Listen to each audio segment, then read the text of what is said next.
અને હું તમને કહું આ બધું સાંભળવાથી સ્વર્ગ મળે ને આ બધું કરવાથી સ્વર્ગ મળે ને આવું બધું લખ્યું, હરકમાં જઈને શું કરશો? હવે તમને સ્વર્ગ મળી ગયું, શું કરશો? રંભાદેવ અપ્સરાને બેઠા બેઠા કેટલા દી ડાન્સ જોવો? 1 દી 2 દી 4 દી 6 દી પછી કેટલા દી પછી તો એ થાકોડો આવશે કે નહીં આવે? તો દેવતાઓ છે ને બાપુ, એ અનિમિષ કહેવાય. એની આંખો પટપટ ન થાય, એ અનિમિષ કહેવાય. આપણી આંખ પટપટ થાય એટલે એને નિમિષ કહેવાય. આ ભેદ છે. દેવતાઓ અનિમિષ કહેવાય. હવે તમારી આંખે નહીં વિશે શું કરશો? નિંદર જ નહીં કરો, આંખ જ વિસાય નહીં, શું કરશો? અને એ 33 કરોડ ના 33 કરોડ કોઈ દી સાંભળ્યું? રંભાદેવ અપ્સરાને ઘેર દીકરો આવ્યો ને દેવતાઓ ભેરા છે ને બકડીયા સીડ્યા ને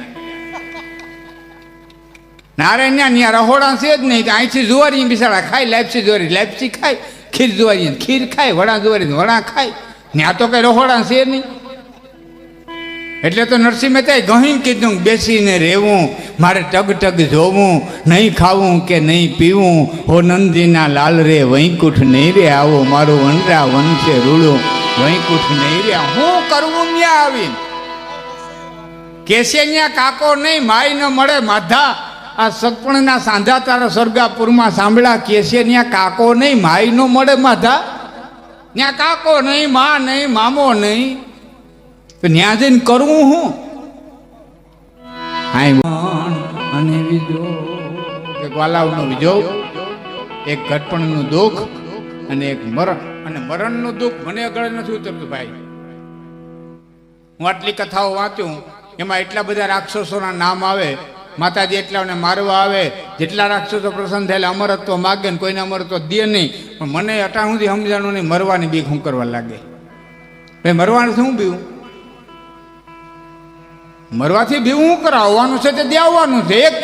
એક શ્વાસ વધઘટ થવાનું નથી. તો હું જાહેરમાં પ્રચારો કરીને કહું છું, મોતથી ન બીતા, બીજો તો જીવનથી બીજો. કે કાલે સવારે કોઈ આંગળી નથી દે કે આ તારો બાપ, કાલે સવારે કોઈ આંગળી નથી દે કે આ તમારી દીકરી, કાલે સવારે કોઈ આંગળી નથી દે કે આ તમારા ઘરનું માણા. તમારા છોકરાઓને કાલે સવારે કોઈ એમ ન કહે કે આ તારો બાપ કરી ગયો.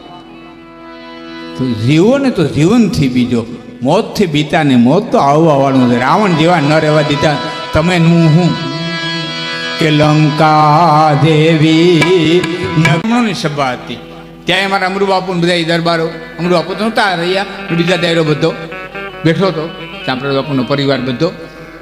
ત્યારે હું બોલ્યો હતો. આજે બોલે ને કોઈને કડવું લાગે તો માફ કરજો. ચારણો બેઠા છે, કાઠીઓ બેઠા છે, બ્રાહ્મણો બેઠા છે, આહીરો બેઠા છે, ક્ષત્રિયો બેઠા છે, વેપારીઓ બેઠા છે.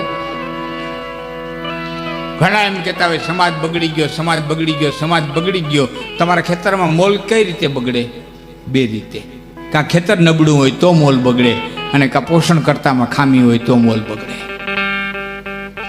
બાપુ 2 રીતે જ બગડે ને. કાં ખેતર નબળું હોય તો બગડે, બિયારણ નબળું હોય તો બગડે, અને કાં પોષણ કરતામાં ખામી હોય તો બગડે. તો પેલા બગડ્યો હોય ને તો બ્રાહ્મણ બગડ્યો, સમાજ નથી બગડ્યો. પેલા બ્રાહ્મણ બગડ્યો, પછી ચારણ બગડ્યો, પછી સાધુ બગડ્યો. સમાજને પોષણ આપનારા જેટલા તત્વો છે ને એની બગડવાની પહેલા શરૂઆત કરી, પછી સમાજ બગડ્યો. બાકી બ્રાહ્મણનો દીકરો કહીને કહી દો તો કે ભાઈ મુહૂર્ત નથી આવતું, જા તારે વાડી રાખવી તેથી રાખજે, નથી આવતું મુહૂર્ત, નહીં દઉં. તો કોઈ દી કીધું જ નહીં સાચું.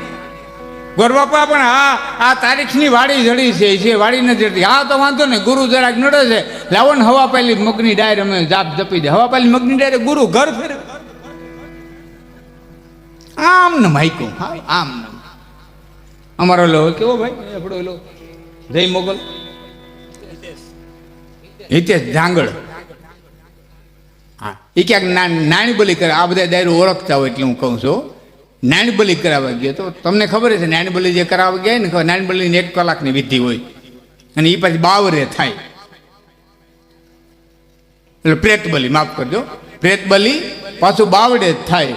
તો ખેતરે લઈ ગયા, બાવડે પ્રેત બલી કર્યું, પછી હોમ કરવાનો હોય. હવે હોમ કરવાના લાકડા એ કઈ જડે નહીં, પછી શેઢો હળગાવ્યો. બોલો, શેઢો હળવતો જાય એલું થઈને હોમ કરી જાય. શેઢો હળગ સામે શેઢે બોલ્યા આ વાંચ.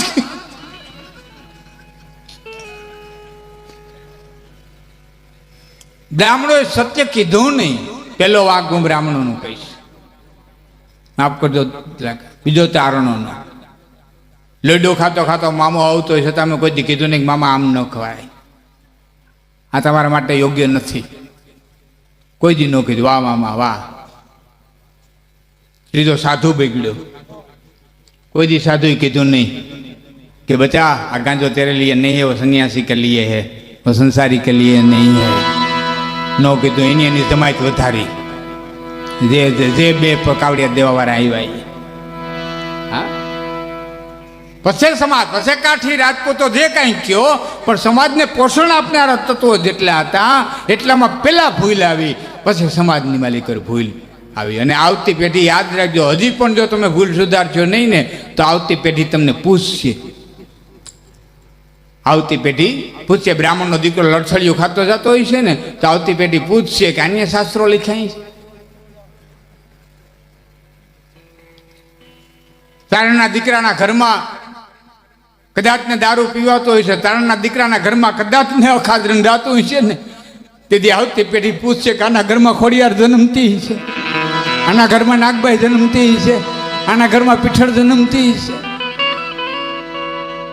દરમાનનો દીકરો એકી બેકી રમતો જતો હોય છે ને ટાટિયા બજાર વિચારે ગોથા ખાતો જતો હોય છે ને તેથી આવતી પેઢી પૂછે કે આ શરીર નથી અંબારી રહેતા, રાજ હું અંબારી શકતા છે, આ રાજ કરતા છે, આ પોતાના શરીરને નથી પોષી શકતા, પોતાના શરીરને નથી અંબારી શકતા તો પ્રજાને કેમ અંબારી શકતા છે.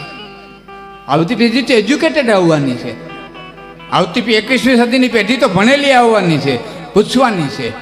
આજ આયરનો દીકરો લાકડી લઈને કોઈનું મકાન ખાલી કરાવવા જતો હોય છે તો આવતી પેઢી પૂછશે કે આને નવઘણને મોટો કર્યો હોય છે, આઈસરો દીધો હોય છે, આ બીજાને આઈસરા વિનાના કરે છે, એ આઈસરા દેતા છે.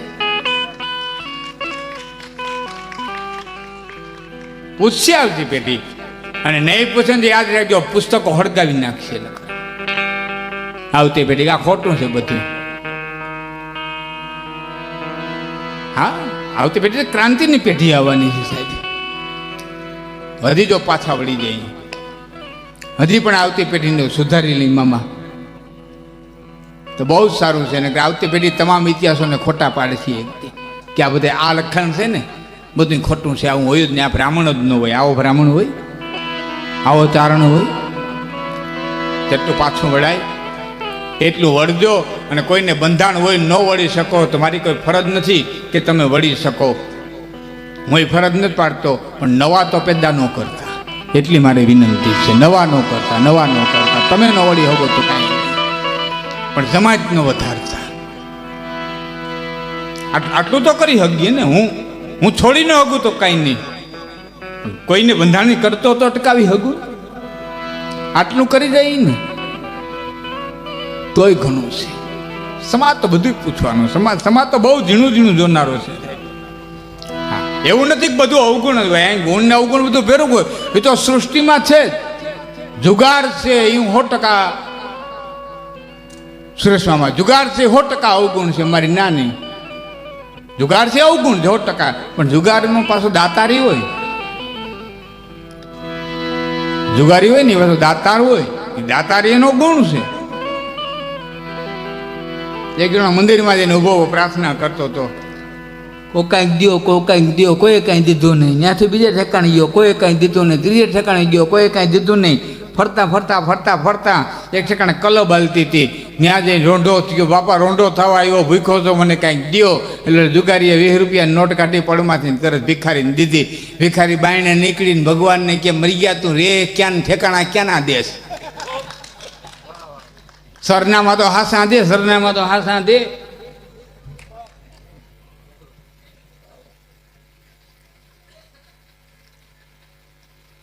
જુગાર અવગુણ છે, પણ દાતારી પાછો ગુણ છે.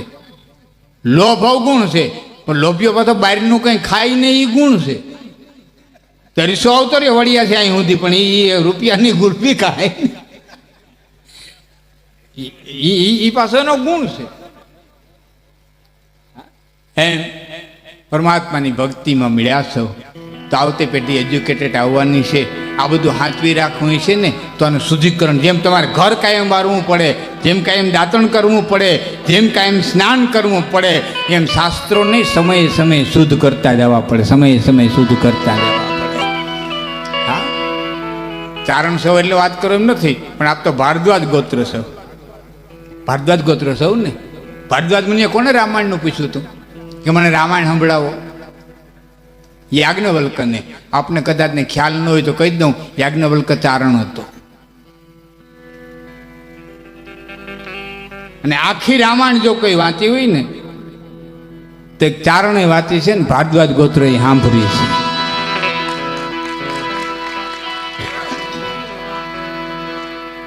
બીજી વાત, વ્યાસપીઠમાંથી બેહીને જે કોઈ વાંચે ને, મોરારી બાપુ હોય, રમેશભાઈ હોય કે લાખણજી ગઢવી હોય, વ્યાસપીઠમાંથી જે કોઈ વાંચે ને એ ફક્ત વાંચતા નથી, ફક્ત પ્રવર્તન આપે છે, એની ઉપર વ્યાખ્યાન આપે છે. વાંચે તો જે 18,000 શ્લોક તો કોણ વાંચે? જે જપિયા બેઠા હોય એ.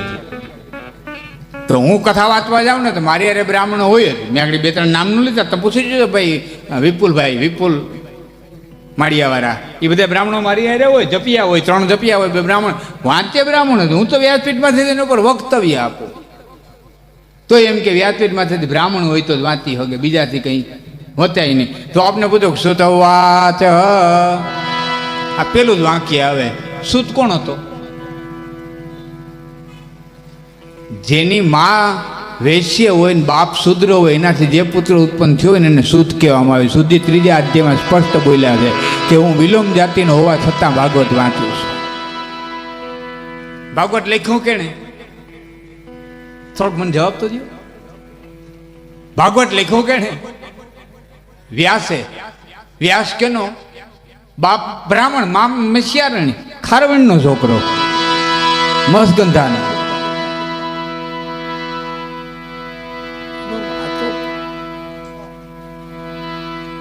સુત વિલોમ જાતિનો એટલે કરણને હેઠો ઉતાર્યો. ત્યારે જાહેરાત નહોતી કે આ પાંડુનો દીકરો છે, સુતપુત્ર કહેવાતો. દ્રૌપદી કીધું હેઠો ઉતારો, સુતપુત્ર છે, નહીં પરણ્યો. તો સુતે તો આખું ભાગવત વાંચ્યું. તો એ સારણમાં છે ઠાવકો ને શું વાંધો છે? હા, મને ઘણા કહેતા હોય મને કે તમે ભાગવત વાંચો, રામાયણ વાંચો, વ્યાસપીઠમાંથી બેનું. હા, અમે તો અમારો અધિકાર છે વાંચવાનો. આ તો બાપુ બેઠા છે એટલે માફ કરજો, પણ બાપુ અમને એક ભગવું પહેરવાનો અધિકાર છે. ચારણને એક ભગવું પહેરવાનો અધિકાર છે બાપુ, સંન્યાસ ન લીધો હોય તોય એટલો અમને અધિકાર છે. હા, આ તો આમાં બીજું હું કઈ અધિકાર જમાવવાની વાત નથી કરતો, પણ આ તો મને થોડાક મુદ્દાઓ આવ્યા છે ને એટલે આપણે સમો એ મુદ્દો રજૂ કરું છું કે હોય એવું બધું નથી હોતું. હા, ગોરબાપો કે જો હાથ જોવરાવો રહ્યો હતો એને ગોરબાપો કે રાહુ નડે ને 2 બ્રાહ્મણ જમાડી દે. કેટલો ખર્ચો થાય? 100 રૂપિયા. બાપા 100 રૂપિયા ક્યાંથી કાઢવા? કે એક જમાડી દે ને જાપ જપી દે. કેટલો ખર્ચો? કે 51 રૂપિયા. ઘરે અટાણ મૂલ બંધ થઈ ગયા, 51 રૂપિયા કાઢવા ક્યાંથી? એટલે બ્રાહ્મણ ખીજાણું એક કામ કરી કે 5 રૂપિયાના ગાંઠિયા લે, તારીમાંથી ઉતારીને કૂતરાને નાખી દે. એટલે ખીચામ જઈને ગોરબાપો અટાણે તો મારી પાસે 5 રૂપિયા નથી. બ્રાહ્મણ કે તે મજા કરે નથી, રાહુ તારું કરી શું લેવાનો? રાહુ તો જેને હોય એને નડે. તારા ખિસ્સામાં સિલાઈ ભટકાય તને રાહુ નડીને કરે શું?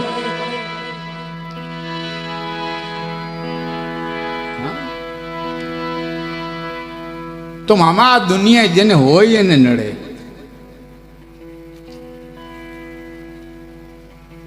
જેને નાક હોય એને નડે, જેને ઇજ્જત હોય એને નડે, જેને આબરૂ હોય એને નડે, જેનું નામ હોય એને નડે. બાકી નેવે મૂકીને નીકળી ગયા દુનિયા કરીએ શું લે? નરસિંહ મહેતાના પુત્રા પાસેથી પીપ કરતો ઉપડે ભવના શું કરી લે દુનિયા? પણ સાહેબ બન્યું મહાભારતના યુદ્ધમાં એટલું બુદ્ધિધન ખલાસ થઈ ગયું હતું કે પાછળથી જે પ્રજા વધી હતી ને કિશોરભાઈ, એ હાવ ફફડતી હતી. જેમ હિરોશીમા નાગાસાકી ઉપર અણુબોમ્બ ફેંકાણા પછી પાછળની જાપાની પ્રજા ફફડતી હતી ને, એમ હિન્દુસ્તાનની પ્રજા ફફડતી હતી. પછી એને જેમ બાળવી હતી ને એમ બાળી છે, અને પાખંડીઓએ જેમ લઈ જાવી હતી એમ લઈ ગયા છે. હા, હું તમને એક પ્રશ્ન પૂછી લઉં. અહીં તો અધિકારીઓ બેઠા છે એટલે પૂછું, આપણા દેશની વસ્તી કેટલી એ તો કયો મને? 1.25 અબજ, 1.25 કરોડ. એમાંથી 25 કરોડ કાઢી નાખો બૌદ્ધ ને ઈસાઈ ને જૈન ને જે કાંઈ હોય તે 25 કરોડ કાઢી નાખો. આપણે વાહે કેટલા વેચ્યા? 100 કરોડ. આપણા દેવી દેવલા કેટલા? 33 કરોડ. એક દેવી દેવતાના ભાગમાં હવા 3 માણા આવ્યા મરી ગયા તોય હાસવી નથી શકતા. 33 કરોડ કરતા હું છે.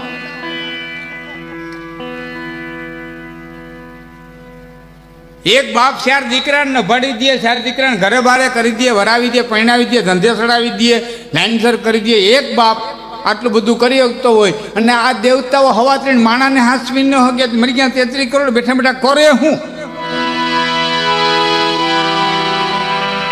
તો ક્યાંક સમજાવવા વાળાની ભૂલ છે ને કાં સમજવાની ભૂલ છે મને એવું લાગે. જેને ઘેરે મનોહર રાણી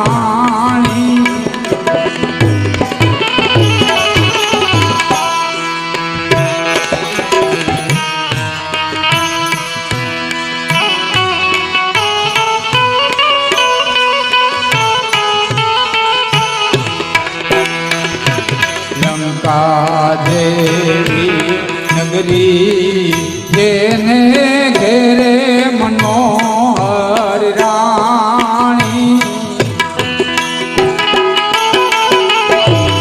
મારો બાપલિયો કઈ કીર્તન ગાવાનું આવે માટે આરા ન કરતા એકારે ઉઠી દેજો.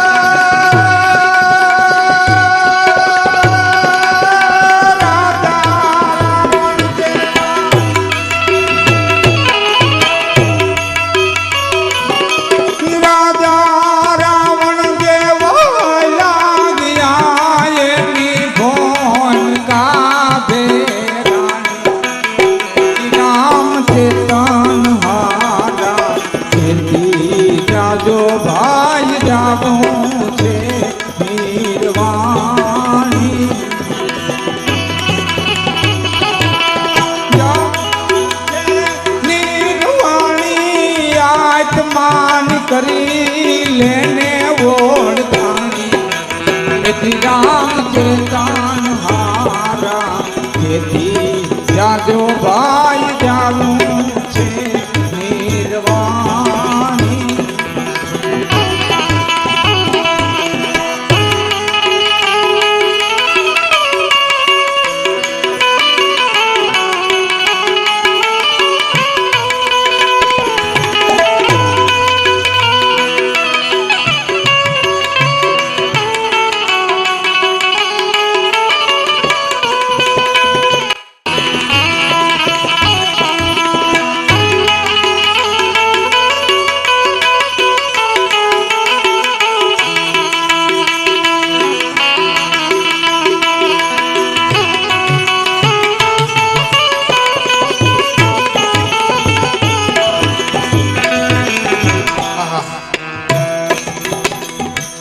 ઘણું ભજન લાંબુ છે. એક નાનકડો પ્રસંગ કઈ પછાડે છે આપણને એનો વિરામ રાખો. એટલે એક માતાજીની સ્તુતિ મારે કહી એક કડી આની મને બહુ ગમે. કહું માટી ભેળી માટી થશે આમાં પાણી ભેળું પાણી માટી ભેળી માટી થશે ભાઈ પાણી